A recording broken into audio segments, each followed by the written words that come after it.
Hello, everyone. Welcome to the Boss Babe Blog Podcast. I am your host, KeTohn, and we are here with a special guest, MJ from Travel with MJ. Hello. How are you? I'm doing very well. Thank you so much for joining us, MJ. Thank you for having me. As usual, let's have some fun. Yes. So this time we have a seasonal introduction podcast, and we're just giving you a quick little intro as to what the topic of the season will be. Normally, when you come to our podcast, you're listening to business affirmations. We're talking about economic situations and conversations, but we're moving into dating. Why? Because there's so many people out here, business owners, people who aren't business owners, that are really trying to navigate their love life. And it's really hard to do that sometimes when you don't have support, or when you don't have people around you to tell you the truth or give you a different perspective. So we're going to be talking about that, because your relationship, whether people admit it or not, does affect your work.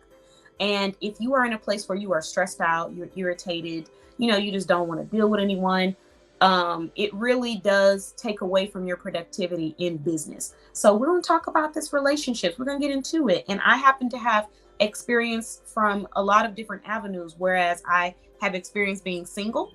I have experience being in a very long relationship. I've had experience being with an on and off relationship. I've had experience dating. So we're going to be talking about it. So MJ, what is your experience when it comes to this topic? Ooh, well, I'm currently in my single era. But I have also been in longer, I don't know if I would call them relationships, considering it was like teenager time when it was happening. So I definitely have that teenage puppy love.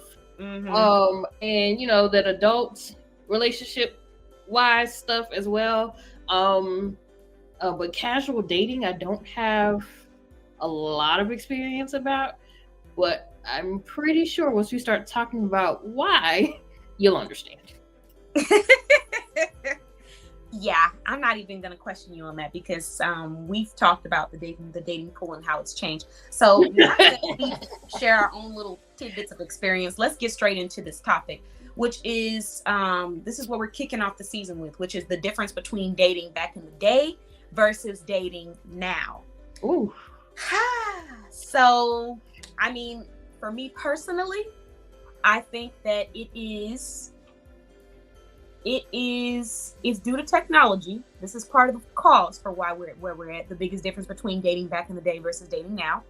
But some of the differences back in the day versus dating now is that there was an instant gratification. So, if you were talking to somebody for 24 hours, you didn't automatically expect that you were going to be sitting in their house, kissing and slobbing on their face, knowing all of their family, their dreams and aspirations.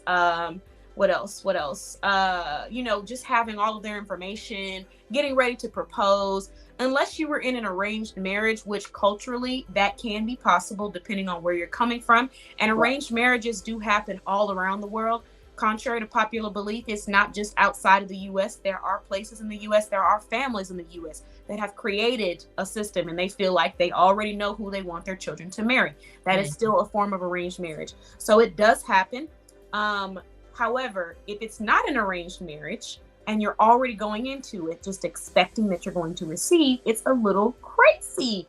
And then even with arranged marriages, some people understand that there are still things that are going to gradually come. Trust doesn't immediately happen just because it's an arranged marriage. All this information and access to a person doesn't immediately happen just because it's an arranged marriage, depending on your culture and, what it is. But still, a lot of people understand that they're going to have to earn and work to gain that trust with their partner. So I think that the biggest difference is instant gratification. Nowadays, you can like a photo, and that automatically means that, you're going to see them in your DMs, and, they're expecting that you're going to give them your number. And if you don't give the number, then you're stuck up, or something's wrong with you, or you're the weird person, whether it's a male or a female. It's just like people expect everything now. People are entitled. I want to sound like Scrooge, but people are entitled.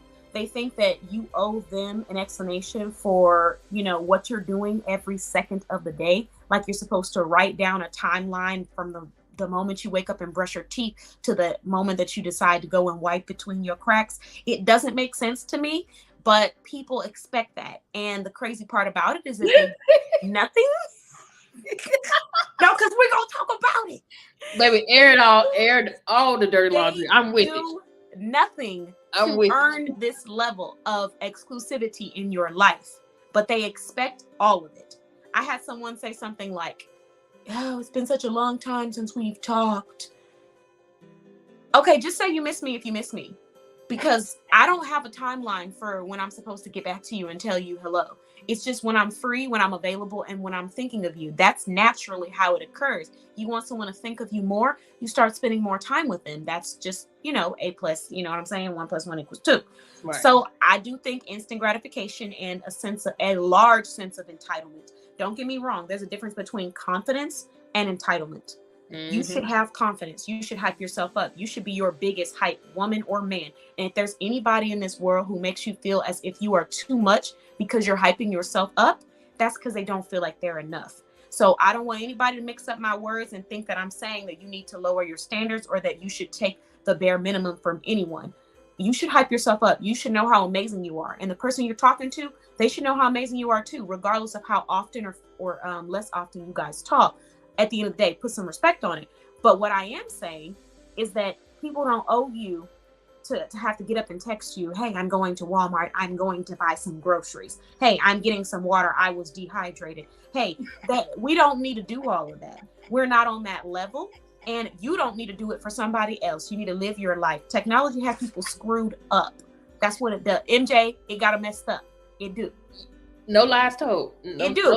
No lies told. No lies told. This is my biggest issue in this dating realm. And that's why I've been having problems, because you think that I'm supposed to give you a timeline on my life. What have you done to earn that level of exclusivity in my life, number one? And number two, have you even got to know me as a person to understand how I like to communicate? Because I'm not about to be giving you no timeline on my life. I'm not. You can schedule time to see me. We can see each other. I know that I'm a busy woman because I'm working hard and I have responsibilities. But at the end of the day, I can make some time in between my schedule and we can set that up. But you thought you were just going to get that automatically? You thought I was going to clear my whole schedule for you? Do you know I had somebody after 2 weeks of talking to me say something like, I don't know if this schedule thing is going to work. After 2 weeks of talking to me. You thought that I was supposed to, because I met you and I've been talking to you for 2 weeks, I'm supposed to just clear my schedule. I'm supposed to just change my name. No, you're supposed to clear your life. Move in with you. I'm supposed to clear your life. Change my life to benefit you being able to see me more. That's what I'm supposed to do in 2 weeks of you getting to know me. 2 weeks, MJ. Now, was it 2 full weeks or was it like? It was 2 full weeks. And you know what? I'm gonna even give more credit. I'm gonna say it was 3 weeks to be on the safe side. It was at least 3 weeks. That's what we're gonna say, just to give more credit. 3 weeks, a month. We'll give 2 months. 2 months to get to know a person. You're supposed to change your whole life around. Do you know how much can change? Do you know how much can change after 2 months? In 2 months? A lot can change in 2 days, let alone 2 months.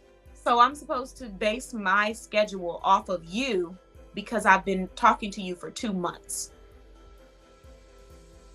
or 2 weeks. That's not how life works, and that's not how a partnership. You were supposed to.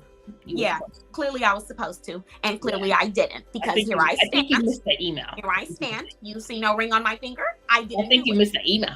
Yeah, he missed some kind of memo. I must have missed the memo. I didn't want the memo to begin with. So, okay. That's how I feel, MJ. I'm sorry if I sound a little disgruntled. Girl, you went in. Good morning. Good morning. Sorry. Disgruntled on this beautiful morning. Good morning, good afternoon, good evening, whenever you are catching this. But you're not. Do we need to restart? No. Cut. No, negative. But you're not. The crazy part is that you're not lying. That's the complete crazy part, is that you're not lying. I have to agree with you when you said that technology has definitely changed how we date, because first of all, back in the day, we wasn't trying to be Facebook official. What was that? Thank you. I didn't have to change my status. What was that? Oh, you're not in a real relationship until you Facebook official. What? What is Facebook to my life? What? Baby, the world don't need to know everything that's going on with me. Exactly. The We world love technology. The world don't have my phone number. We love social media. Love you, Facebook. A lot of benefits to you. However, my life, I don't need to be validated by any platform, by any person. You need a different level of validation. If or that's keyboard thug, because half the time we're dealing with keyboard thugs who won't show their face in real life, who won't give you the time of day, who just wants to say, "Oh, I'm talking to this girl and this girl and this girl and this girl," but all on social media, so that none of these 3, 4, 5, 6, 7, 10 women will ever link up to each other and say, "Hey, have you been talking to Derek?" And you know what you made me think of? A few people wanted to post me on their social media, put me on their page. I said, I can do a story, and you got 24 hours. In 24 hours, you might change my mind. Listen, that's what you could get, a 24-hour story. I can go on your story at the end of the day. Don't try to post me. Don't try to parade me around like I'm some kind of prize, because it makes me feel as if your priority is more about social media seeing you than it is about having a strong foundation with another person. And I think that that's the core issue here is like, why are we looking to others for outside validation? Why are we looking to others to determine how quickly or how slowly a relationship should be going? Because it's not about other people. It's about the foundation you're building with that person and the communication that you have with that person. And that whole needing to be on social media or just feeling like you need to have something quicker has messed up a lot of great relationships, a lot of great potential relationships. You could have had. I'm sure there's someone out here listening that knows what I'm talking about. They had a good person in their life and they pushed it. They kept trying to force it. And then they realized after that person was gone, dang, she really did like me. She just didn't feel like posting and broadcasting her life on social media. And I don't even broadcast my life on social media now as a single person. And I'm a whole business owner. Yeah. There's certain facets of my life that certain people get. My general Facebook page will never see everything. I'm not walking to the phone, going live, going to take a poop because y'all want to see what I got going on. Oh, I'm pooping. I'm not. I've been a little bit dehydrated and a little bit. I'm grabbing my water and I'm drinking my water. Here we go, Facebook. Listen, no shade against anybody that does like to share their life and stuff like that. That's okay. I think the core issue here is when you get somebody who makes you feel like you have to do that in order for y'all to be serious. But I think sharing a lifestyle and sharing your life are two different things. I agree, but everybody has a different opinion on what they think is soothing to them. This is true. Most people should be sharing their lifestyle.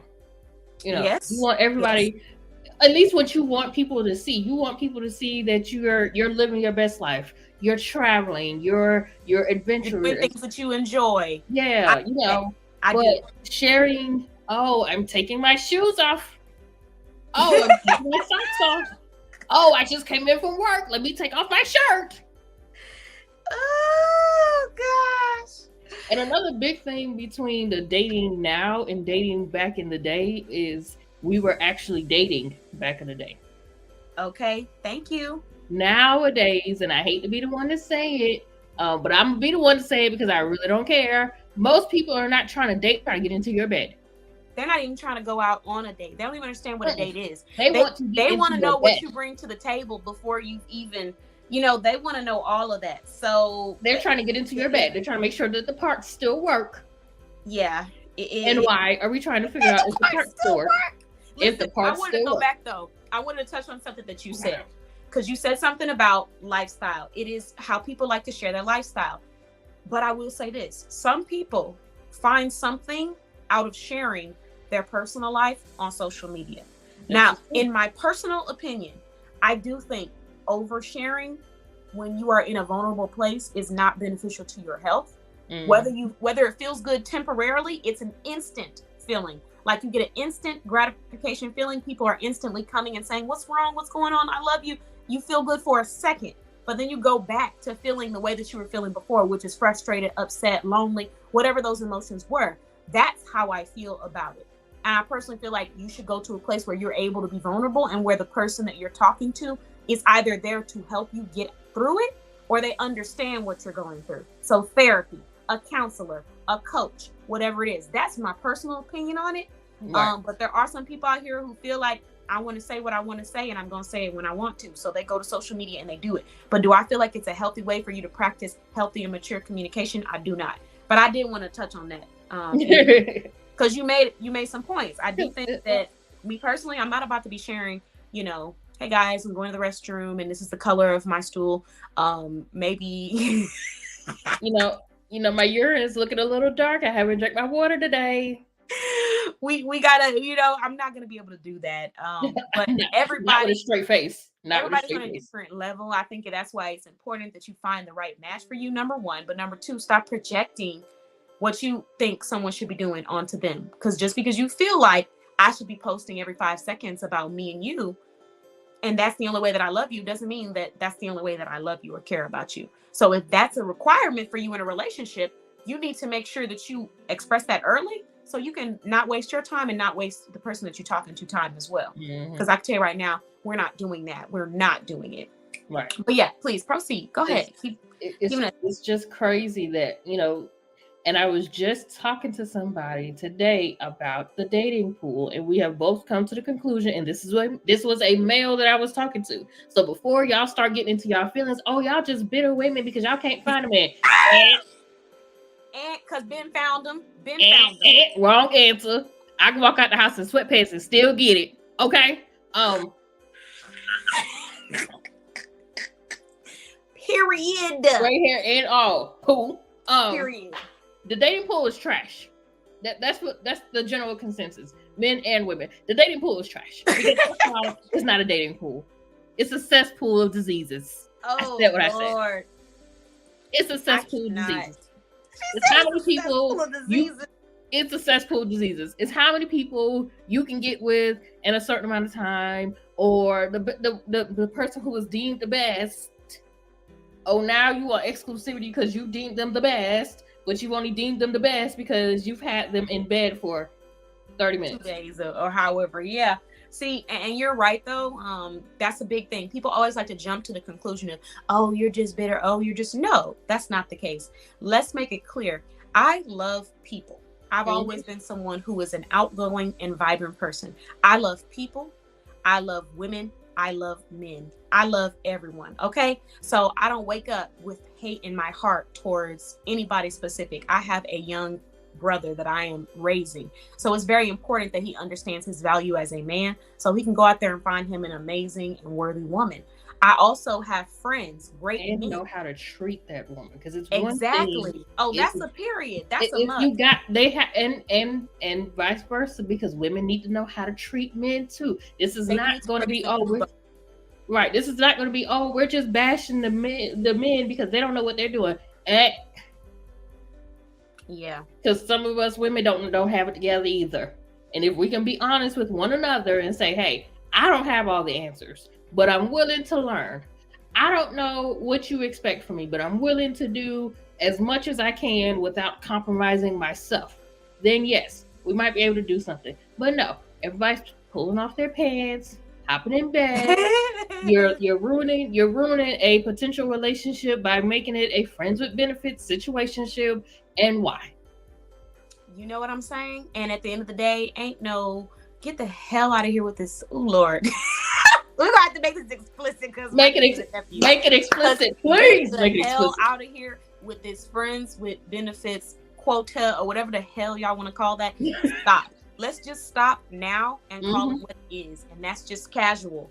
It's casual. Ain't no friends with benefits, because at the end of the day, if you lose those benefits, are they still your friend? No. Probably. Still theirs. Probably. If they lose their benefits. Probably. There's some people where they might be able to lose the sex and still be good friends, but it's going to be a challenge because I can't look at you the same. Me, I can look at you differently because I can do those. For me, it was in the beginning. Yeah, when I first heard that, I'm like, oh, ain't no way. But now, I don't mind stepping back from somebody and saying, hey, that's okay, because I have my boundaries and I know who I am. I know my value. And at the end of the day, I'm not looking at you any kind of way. If we decide we're going to just not go there, it's cool. We just move on. At the end of the day, I'm cool. So I'm fine with that. But how many people on this earth are truly going to be your friend after they realize they're not getting a certain benefit from you that they expected to be able to receive when they wanted, or be able to receive at benefit to them? How many people are still going to check up on you? How many people are truly going to be there for you and support you and ride for you without the thought process that maybe she'll let me have it again? You know what I'm saying? That is a good person with integrity, and it's hard to find good people in general with that level of integrity and emotional maturity. A lot of people get petty. A lot of people are damaged. A lot of people are hurt. And so when they don't get what they're wanting, they now look at it like, well, since you're not giving me what I want, there's no need, or there's no need to talk. There's no need to do all that. That comes from a hurt place. That comes from an insecure place. Because when you're secure about yourself, it don't matter what you're giving me. I'm going to be me. Now, the level of access that I give you, that's going to change clearly, because you ain't going to be all over here slobbing and kissing all over me, baby. But I can still be myself. I can still call and check up on you and say, how's your family doing in a time of need? I can still say, hey, your lights are out. Did you guys need us to send food? I can still be who I am as long as you treat me right and you respect me as a person. And that's where people go wrong. They don't know how to treat people with respect. They don't know how to be direct and mature these days. And that's another issue that we have. Social media allows you to put your business out there, so you learn about a person before you actually learn about a person. And then with these dating apps, it almost heightens that level of instant gratification where they feel like, I got to get it now. I got to get this. I've been talking to her for 3 days and we still haven't. Let me tell you something.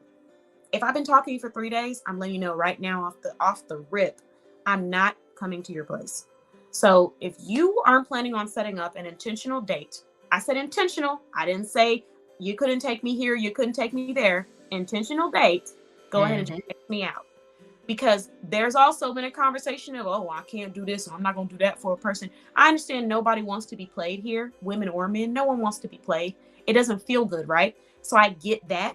However, if you're starting off with crap, you should expect crap. I say crap is what you shall receive.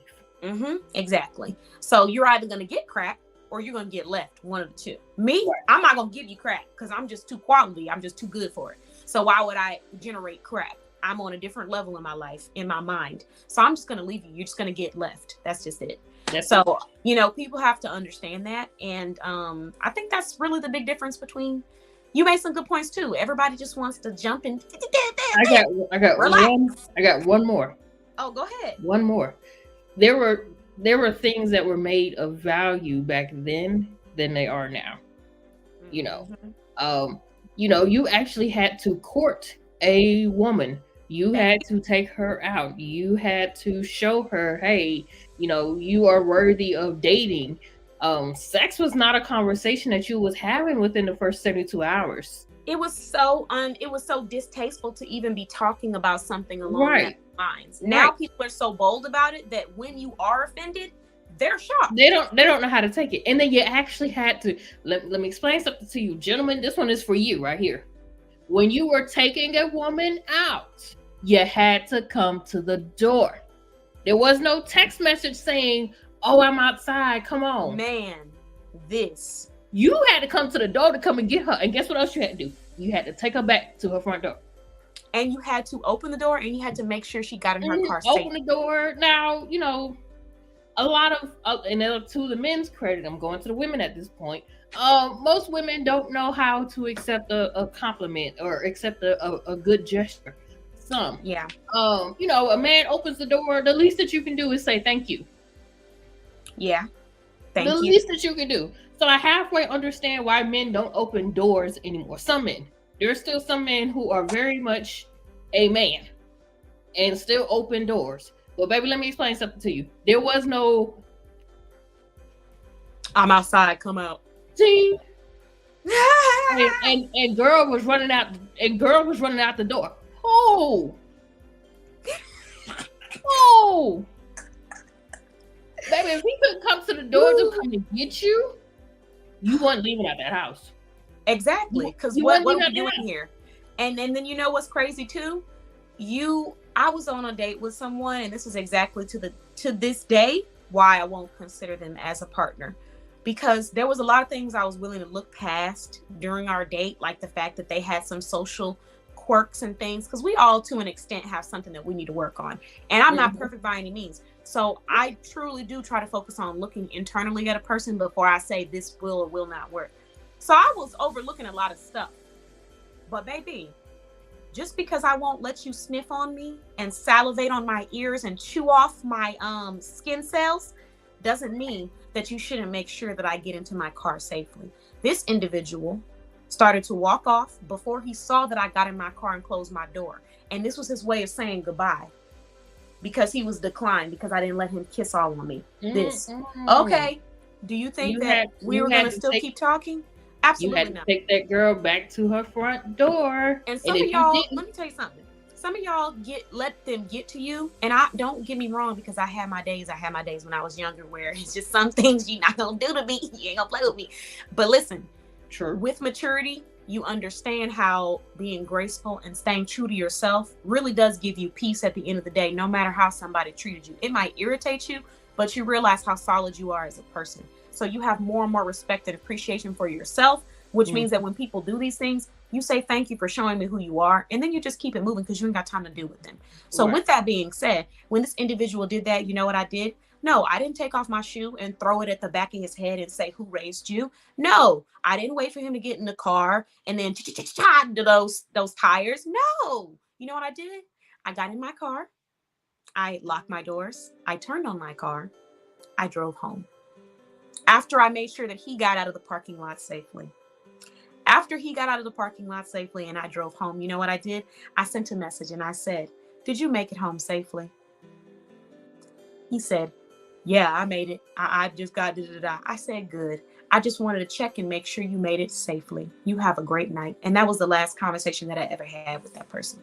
I say, look, even if I'm gonna show you how you should act. It's like, look, even if we're not getting out the car, you know, to take the woman back up to her front door, you know what else you can do? You can say, hey, when you get in the house, wiggle your lights so I know that you made it in and there's nobody. There's nobody in there with you. You should be making sure that they are in there. I do that with my friends. It's a bare minimum. When I go out with my friends, and I have to tell some of my friends about this because they're all different ages, and most of them are older than me, but sometimes everybody's not old school. I have some old school practices. But when we go out together, we go out as a group. Nobody is left behind. So every person needs to be watched after going inside that house. I need to see you close and lock that door. I need to see a text message saying I'm in this house and I'm safe and nobody's in here with me. I need to call you when I get home. These are the things that you do when you care about people and you just want them to be well. So for you as a man to not even make sure I got in my car and then just walk off and put your little hand up, somebody could have been wrestling me in the parking lot. You know what I mean? And you would just never know. And I would just been on the news. Look, I'm that friend found in the parking lot. Right. Like I'm that friend who was telling my friends, hey, if you don't, let me explain something to you. If you don't pick up that phone and send a text message or a phone call, if I have to call you, you're not going to like it. Listen, some people just don't have those older values, traditional values of just checking in and knowing how to treat a person and how to be a good, I don't want to say host, but just how to be a good human, a good Samaritan. Those are some of the characteristics. Check in on people. Do better about making sure the next person is okay. Be a sense of community, because you feel bad if something was to happen to somebody and you know that you could have done something to prevent it. It's different when you can't do anything, but when you didn't do everything in your power to try to secure that someone was in a good place, you will feel bad and you will miss that person. And that's why it's important to treat people right while they're alive. Don't wait until they're gone to say, oh, I went out on a date with her or him and it was nice, but I should have just walked them to you should have. Shoulda, coulda, woulda. Shoulda, coulda, woulda. Sucker. Too late now. So I hate to sound like that. Well, I don't hate to sound like that. You need to hear it, because at the end of the day, it's a level of maturity that it takes to say, okay, I'm still going to make sure this person is good.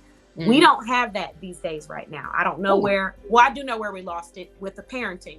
People like to always say this generation. Yeah, I'm gonna just go ahead and say it. I know your eyes getting big, but no. I want you to look. You know, I have a whole different side of looking at this as a teacher. Yeah. Because the thing is, people love to say this generation, that generation, but who raised this generation? Somebody dropped the ball somewhere. And we're not blaming everything on a person. We're not saying you're an evil person because you made mistakes, but it's time we acknowledge those mistakes so that we don't recreate the cycle and start supporting our future generations with raising their kids. Be there like you weren't for your children in certain areas. Not all areas, but maybe in some areas you weren't disciplinary and your kids kind of ran around acting crazy towards people. Make sure your grandchildren don't act that way. Show your child where you made mistakes and where you don't want to repeat that cycle. You want to help them. So at the end of the day, I do know where it came from. It came from the parenting. And we lost that somewhere along the lines in that parenting. We lost the importance of treating people right, even when they're not bringing something of value to you. Because if I'm being honest with you, was that date overly expensive? No. Did we go out to a fancy place? No. It was just a nice little casual meetup. And I was okay with that because I genuinely thought I was going with somebody who was genuinely looking out for me. But you get mad the second I don't let you slop down my earlobes and then you do this little flick of the wrist, hey, just to tell me goodbye and dismiss me and walk off. And as a man, you didn't turn back. You didn't even turn around to make sure that I got in my car safely. Disrespectful. So and shame on you. Shame on you. And so that's why to this day, I'll still be supportive. I'll still be sweet. But do you ever think that you will get a chance with me? Baby, I need reparations. You better come back on a whole new level. Reparations. That's what I need. That's what I need. I need it. Figuratively, I need blood. That's what I need if you think that you'll ever be in my presence again. Because you disrespected me as a woman. But I didn't get crazy. I just showed you how you should have treated me as a person. Right. So that is my experience on those little, some things people just, it hasn't transferred. That's the difference between back in the day too. I agree. You got anything extra you want to add in there? I think we're good on this round. Round one. Baby, because I think if this is the season opener. Round two. Baby, the rest of this season is going to get hot. It's about to be spicy. It's about to be hot. I have a couple of other podcast later on today in the evening to discuss some of these topics. So I just hope that if there's anything that people take from this, to be proactive, whether you're a woman or a man. I don't want you to just take a list of all the different rants and say, yes, that's so true.